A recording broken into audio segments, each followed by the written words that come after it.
तो चलिए आज इस दिलचस्प विषय की गहराई में उतरते हैं। यह पौष मास के अंतिम अध्याय से है और इसका पूरा केंद्र है सेतु तीर्थ महात्म्य। अच्छा।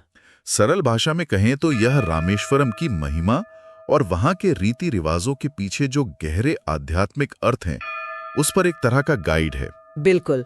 और आज हमारी कोशिश यही समझने की है कि आखिर इस जगह में इतनी ऊर्जा क्यों मानी जाती है।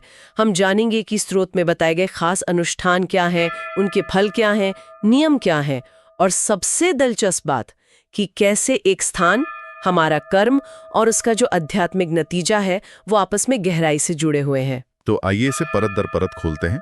शुरुआती एक बहुत बड़े दावे से होती है। हाँ। कि सेतु तीर्थ में किया गया कोई भी जप, यज्ञ, तप या दान अक्षय हो जाता है। अक्षय यानी जिसका पुण्य कभी खत्म ना हो। ये तो एक तरह की आध्यात्मिक फिक्स डिपॉजिट जैसी बात हो गई, जिसका ब्याज हमेशा मिलता रहे। हाँ, ये तुलना बहुत सटीक है। और यहाँ जो बात आकर्षक है वो ये है कि स्थान की महिमा किसी एक ग्रंथ तक सीमित नहीं है। पाठ इस बात पर जोर देता है कि वेद, पुराण और स्मृतियां, मतलब ज्ञान के सभी बड़े स्रोत, इस पर एक मत है। अच्छा। जब किसी बात पर इतनी सार्वभौमिक सहमति हो तो ये उस स्थान के असाधारण महत्व को दिखाता है।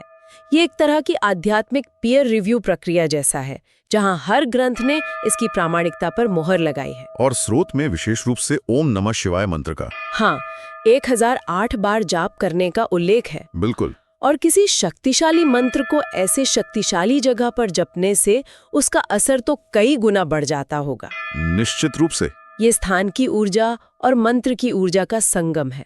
पाठ में इसके अंतिम फल के रूप में सायुज्य की बात की गई है। सायुज्य का मतलब सिर्फ ईश्वर के करीब होना नहीं है, बल्कि चेतना के उस स्तर पर पहुंचना है जहां मैं और ईश्वर का भेद ही मिट जाए। जैसे नदी समुद्र में मिलकर समुद्र ही हो जाती है, ये वैसी ही स्थिति है। तो ये तो हुई जब तब की बात, लेकिन यहाँ से बात और भी व्यावहारिक और दिलचस्प हो जाती है जब स्नान का जिक्र आता है।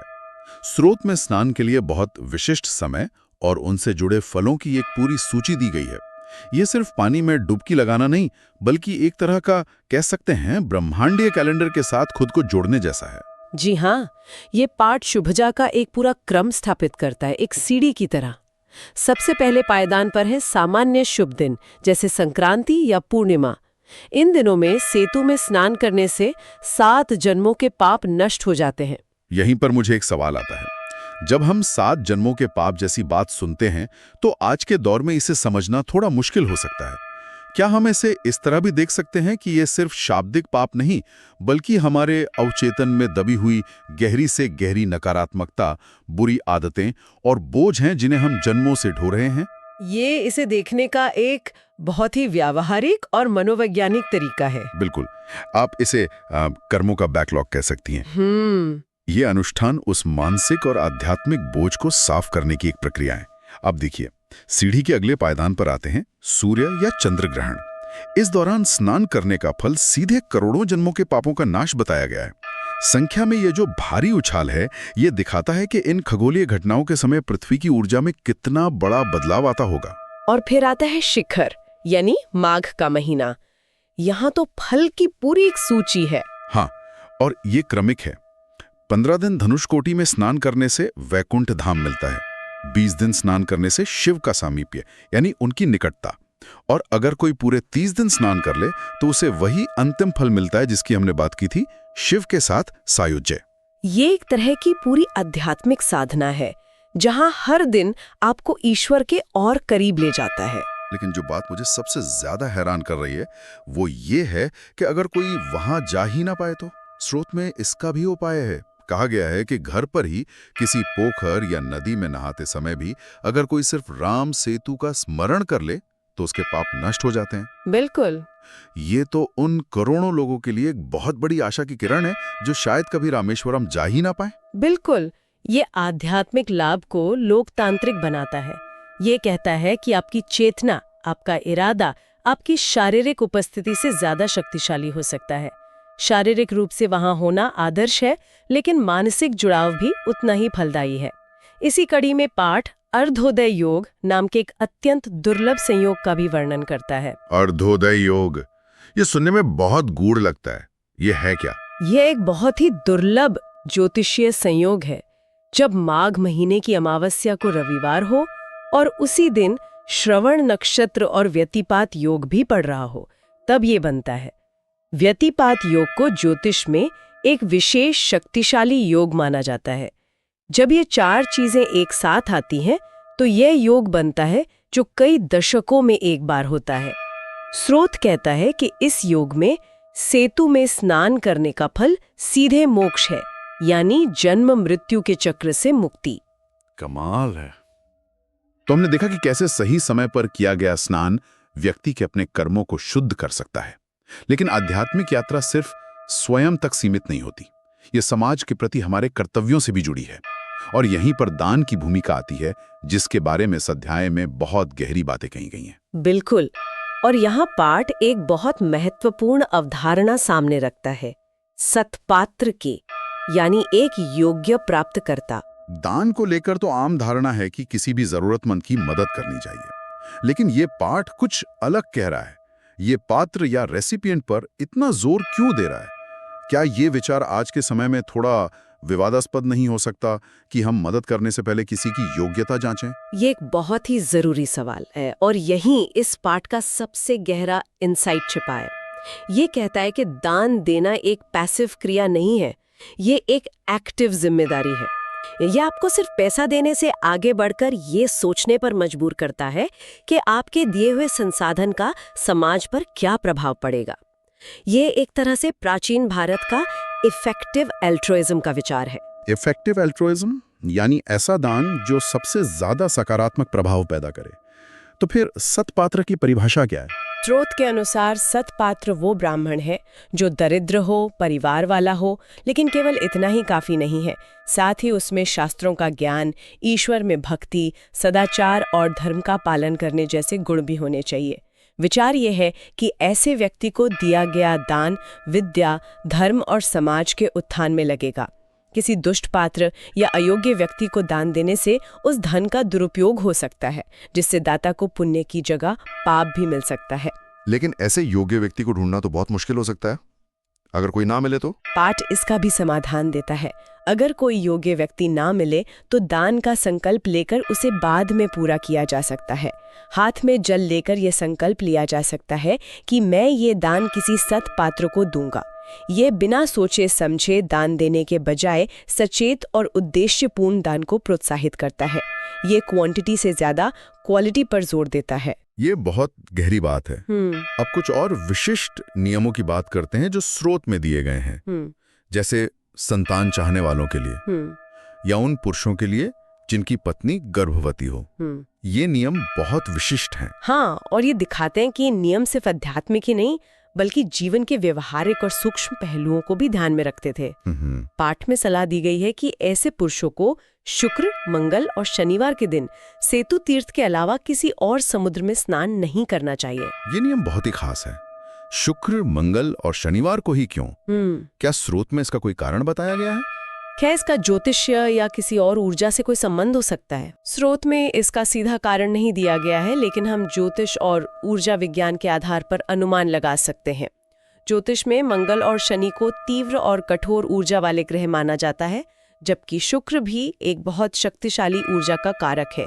हो सकता है कि यह नियम गर्भ में पल रहे शिशु को किसी भी तरह की कठोर या उग्र समुद्री ऊर्जा से बचाने के लिए एक सावधानी के तौर पर बनाया गया हो। यह दिखाता है कि ये निर्देश कितने सूक्ष्म स्तर पर सोचते थे। और एक बात जो सेतु तीर्थ को बाकी तीर्थों से अलग करती है वो भी बताई गई है। जी। पाठ कहता है कि जहां अन्य तीर्थों के लिए दिन, तिथि और नक्षत्र के नियम होते हैं, शुभ मुहूर्त देखना पड़ता है, वहीं सेतु में स्नान करना हमेशा ही उत्तम होता है। इसके लिए किसी शुभ मुहूर्त की प्रतीक्षा की जरूरत नहीं है। यह स्थान स्वयं में ही एक परपेचुअल शुभ मुहूर्त है। ये बात सेतु तीर्थ के असाधारण दर्जे को और भी मजबूत करती है। तो अब तक हमने जप, स्नान और दान के नियमों को समझा, लेकिन अध्याय के अंत में एक बहुत ही सुंदर बात कही गई है, इस महात्म्य को सिर्फ पढ़ने या सुनने के फलों के बारे में। और यहाँ सबसे आकर्षक बात यह है कि ज्ञान से जुड़ने का कार्य स्वयं एक आध्यात्मिक साधना बन जाता है। स्रोत के अनुसार एक बार इस महात्म्य को सुनने से अग्निष्टोम आदि यज्ञों का पूर्ण फल मिलता है। आपने अग्निष्टोम यज्ञ का जिक्र किया।